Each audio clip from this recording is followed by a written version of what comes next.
Hello everyone, Jericho here, the Sword Seeker, and today we're going to be talking about Great Swords and Dark Souls 3. Dark Souls 3 is a fantastic game. The entire franchise is a fantastic video game franchise. I've played 1 and 3 so far. Unfortunately, I haven't played 2, various reasons. In any case, one of the most iconic things about Dark Souls, and I guess you could say Japanese role playing games in general, is that they love their big swords. Um, Sometimes it's so unrealistically huge that makes you wonder if it's even possible to use something like that in real life at all. But the characters in those games and in those anime and manga, they have no problem. But in human history, there have been really big swords used in the battlefield. I'm not here to talk about the entire collection of great swords. There are many other YouTubers and people who can talk to you about that in much better detail. One in particular is Scholagladiatoria. I love his channel. I've been following him for years now. You can also check out Skylagrim's work as well as Shadiversity. They all talk about great swords, the different kinds, and so on. So I'm not here to talk about that. What I am here to talk about, however, is my own personal experience with great swords, both in video games and in real life training. In particular, the Dark Souls franchise. Unlike most games like Final Fantasy, Soul Calibur, and so on, when it comes to swords, it seems like the hero, whether it be the chosen undead, or the Ashen One, or the bearer of the curse, they seem to have difficulty wielding swords that are of very big size, which is a good touch in my opinion. Now, in those video games, there are two classifications of great sword. There is the normal great sword, and then there's the ridiculously huge ultra great swords. The ultra great swords are the ones that are inspired by fantasy games, other fantasy games, I mean, manga, anime. These are the swords that are so ridiculously huge. Coincidentally, in the Dark Souls franchise, the Great Sword class features a lot of swords that are based on historical counterparts. Um, as you can see here, some of those swords include the Scottish Claymore. There's also a Flamberge blade, and so on. So it's not like the game is totally leaving the realm of reality when it comes to weapons. It's really just when it comes to ultra great swords. Nevertheless, in those games, it seems like the hero would still find it difficult to wield the great sword class of weapon, despite a lot of it being based on historical counterparts. Regardless, they could still use those weapons with one hand. And in some cases, it seems like they could even swing it faster with one hand than if they were using two hands. Now, Matt Easton already showed in a video of his that it is possible to swing a great sword with one hand. Even though there's some difficulty in doing so, he was demonstrating it in an uncut video, doing flow drills with both two hands and with one hand, using, I believe what he used was a montante, which is similar to what I'm holding. Um, and it's possible. So why am I doing this video? Well, I actually wanted to see if it is possible to swing it similar to how Dark Souls characters do it. This is our training montante. Again, it's locally made. It weighs very similar to historical counterparts, at least the reproductions that I've found online, in particular the Regenier brand of great swords. It's not as long as most historical counterparts, I believe. It's a little bit shorter. I guess you could say it's based on Filipino height or Filipino proportions, but it does weigh very similar. In fact, in some cases, this weighs lighter. We measured this. This is about 7 pounds, a little under 7 pounds. And the point of balance is around 4.5 inches. around here. So it's based it's very close to the specs of historical counterparts and reproductions made by companies like Reginier and so on. Now, of course, there are some variations when it comes to the length of montantes. Um, there are some montantes that are longer than this. Some even have wider blades. The one used by Matt Easton in his video in particular shows a very, very wide blade. Um, and he was still able to swing it, albeit with some difficulty, with one hand. Now, my focus on this video is actually Dark Souls and video games in general, but in particular Dark Souls, because that's where I see, at least in my eyes, the most realistic use or depiction of using great swords with one hand. Now, I say realistic simply because that you could tell from the movement and the animations of the player characters that they are showing some great effort in swinging and in recovering a great sword when swung with just one hand. And even the combat mechanics reflect this. Swinging a sword with one hand expends a lot of stamina and actually causes less damage than if you're using it with two hands. Um, but is there some truth to this? Is swinging a great sword with one hand actually effective in combat? Is there any instance wherein you would use this? Now, what are the possible reasons why you would use a great sword with one hand?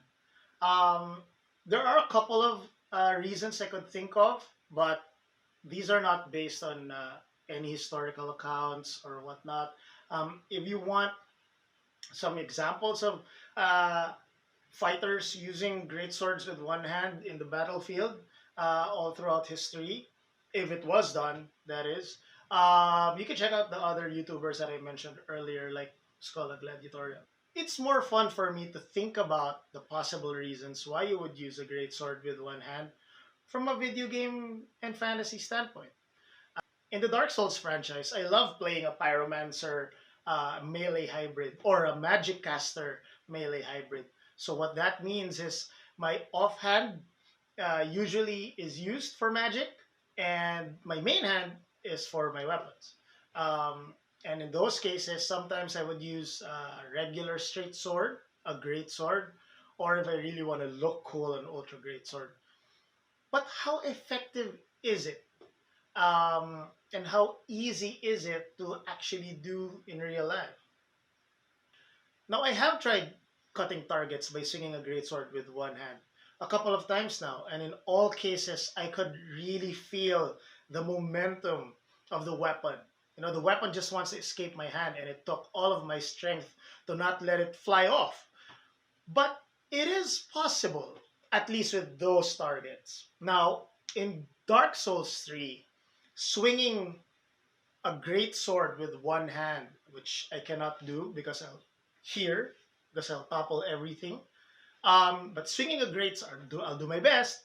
But swinging a great sword with one hand in that game causes the weapon to really reach a big arc and hit multiple opponents at once. And it looks like it doesn't lose any momentum.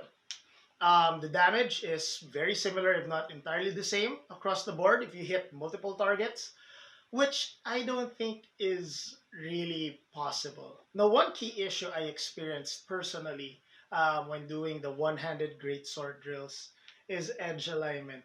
Um, I could definitely tell that some of my swings, um, I was trying to recover the weapon too early, causing edge alignment to fail or to be bad at the very least.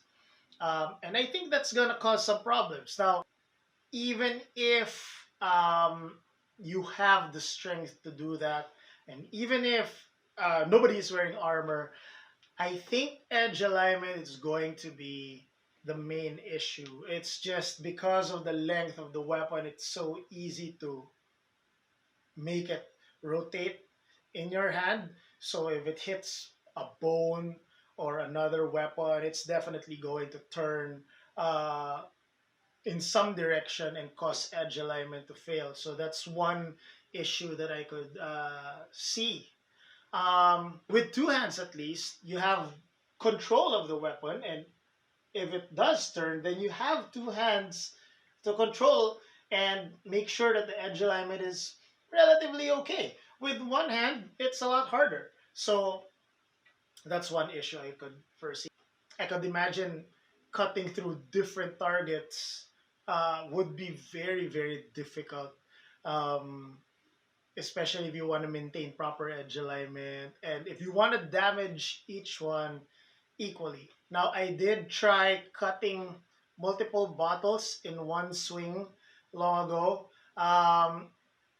And there was some difficulty in doing so, especially since they were placed separately, unlike in some of the cutting competitions wherein all of the water bottles are placed close together. I used bottles, three big bottles that were placed uh, some distance apart. And it's very difficult to get the third all the way through. I was able to cut through the first two relatively okay, but on the third, it's difficult. And that's using a long sword with two hands. So I don't know how the Ashen One or the Chosen Undead could do it with a great sword using one hand. Looking at how great swords are used in the Dark Souls franchise, and how ultra great swords are used, just based on the animations and the way the character moves. In my opinion, the real life great swords are actually a bit heavier than the great swords in the Dark Souls franchise, but are definitely not as heavy as the ultra great swords. Um, so whenever an ultra great sword is swung, for example, even if they are using two hands, um, the tip just touches the ground. In most cases, just because of the size of the weapon, a lot of the animations in Dark Souls 3, with regards to ultra great swords, show a horizontal swinging motion. Um, there are some ultra great swords that do directly vertical cuts, but that often results in the weapon just slamming into the ground. But the great sword class of weapons normally show um, just downward slashes when used with two hands. But it's weird that when you use a great sword with one hand, they swing it and it barely touches the ground. So it kind of like has a disconnect. I mean, when you're using a great sword with two hands, they're having a lot of difficulty doing so. But when you switch to one hand, it's easy, at least in the video games. Now, I tried it myself. So at first, I was trying to move similar to how the Dark Souls characters would use a great sword and an ultra great sword. I was swinging horizontally, similar to how they would do it with an ultra great sword. But, as you can see, I didn't need to put the weapon down. In fact, every time I had to make the weapon touch the floor, it felt kind of awkward. Now, you could chalk it up to the length of the weapon compared to an ultra great sword. Definitely, an ultra great sword is much longer. So when you swing it, you can make it touch the floor much easier. But in my case, when I was using this like an ultra great sword, I could really swing it horizontally with both hands fairly easily. And I had to act to try and duplicate how an ultra great sword would behave uh, when just using this weapon. Now, I also tried swinging my montante like how a Dark Souls player would swing a great sword class of weapon. And what I found out was it's actually much closer to the great sword weapon, which I guess fits the description. But it's not as easy as how they are showing it in the video games. Um, as you can see, it's fairly easy or fairly similar when I swing it with two hands. But when it comes to swinging it with one hand, The Dark Souls character is much faster. It seems like um, he has a lot more strength and speed to be able to pull horizontal slashes with a great sword using one hand off than compared to me. I was struggling doing it as fast as possible, although I admit that I didn't swing it at full power. Simply out of fear, I might hit myself with a quillons, or I might my forearms might cramp up, and I might end up letting go of the weapon and hitting something. So I was taking some precautions when I was doing this for myself, even though there's a big space around me. Could I swing it as fast as the Dark Souls character? Probably close, but definitely not as fast. As you can see in their animations, in the Dark Souls 3 characters' animations, um, swinging a great sword is very similar to swinging a long sword. Um, there's barely any contact on the floor when swinging the great sword with one hand, which again I find weird because when they're swinging it with two hands, they just slam the weapon on the ground. And of course, there's a much faster recovery time. The Dark Souls character can connect horizontal slashes much faster than I could when I was trying to use this. Now, a very popular combination in the Dark Souls franchise is to use a shield with a greatsword on one hand. Now, I don't know any historical accounts of shields being used in tandem with a great sword. Again, you can check out the other YouTubers if you want to find out. Or if you can research an example, you can share it in the comments below. But in the Dark Souls series, this is a very popular combination. So I had to try it out for myself. But when I did, the way it felt became so much different than when I was swinging the greatsword with one hand with no shield. Our shield is very light. This is based on a rotella design. Um, it's very light. It's very easy to maneuver, but it's still weight. And when I tried to swing the great sword the way the Dark Souls character would when using a shield, I could feel myself being thrown off every time I swing the shield this way. Whenever I would swing the great sword this way, I can't do it here, which is actually how it's done by the Dark Souls character. So it was very challenging to do so, and my attempts just didn't look good on camera. But I did try swinging a weapon, the great sword, while holding a shield in a historical way. So it's a pretty general consensus by a lot of sword and shield teachers or historical European martial arts instructors that when you're using a one-handed sword with a shield, this isn't a good idea. So coincidentally, that's how the Dark Souls character does it. So whenever they swing, they throw the shield back. What you would want is to cover your hands as you attack. So basically, when you swing, you're covering your sword hand so that you don't get cut as your attack finishes. Um, so I tried that, but it didn't turn out the way that I thought it would.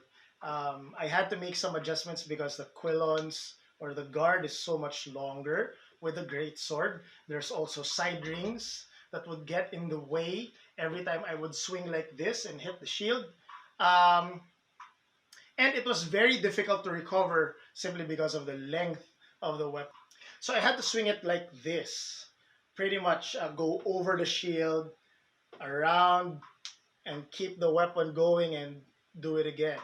Um, Basically, that's how great swords are used in the first place. I forgot to mention earlier is that what you would want is to keep the weapon going. It's a lot more taxing to swing the sword, make it stop, swing it again, make it stop, especially with this. So that's what I tried. And then I tried swinging the great sword, the montante, the way it's supposed to be, in a very practical manner, based on the guides and the manuals that I've read. Um, so far and video references that I've seen online. And it turns out it's not as hard as most people think, especially when you're using two hands. So with two hands, I was able to swing the sword properly. I was able to even stop it mid motion, do a thrust, switch directions. I was able to keep it going as I turn in different directions. I cut from different angles. It's doable. It is tiring, especially since the weapon is very hefty, but it is doable. Now, when I tried using just one hand, I found out that it's actually very close to uh, how Dark Souls 3 portrays it. I don't swing it as fast, and I definitely can't recover from each swing as fast as the player character in Dark Souls, but it is doable and very, very plausible to do for training. To swing the great sword with just one hand. See? So basically, you can hold it in this position indefinitely, or as long as your strength holds with proper mechanics. You can hold it like this. You can hold it this way. I don't want to do a full swing here because I might hit something, but definitely here. So as you can see, I can swing it downward, stop it, and then bring it back with one hand. So it's much easier if you keep the weapon going. So it is doable, but it takes a lot of strength to do so. Uh, it is fun though. Now, if you want to try swinging great swords with one hand, it's definitely possible. It does take a lot of strength to be able to do so properly. So I would suggest get your fitness level up. If you've seen my Witchers for Beginners video, some of the exercises there are a great starting point if you want to try and swing great swords with one hand. Um, Again, it's a very fantastic drill to try, especially if you're nerding out on weapons like me. Um, it can get scary. You might get hit with a guard a couple of times when you do this, but it's definitely fun. Well, that's it for today. I hope you enjoyed my take on Dark Souls 3 and Great Swords. Um, I'm going to be talking about a lot more coming soon. But until then, this is Jericho the Sword Seeker. See you next time.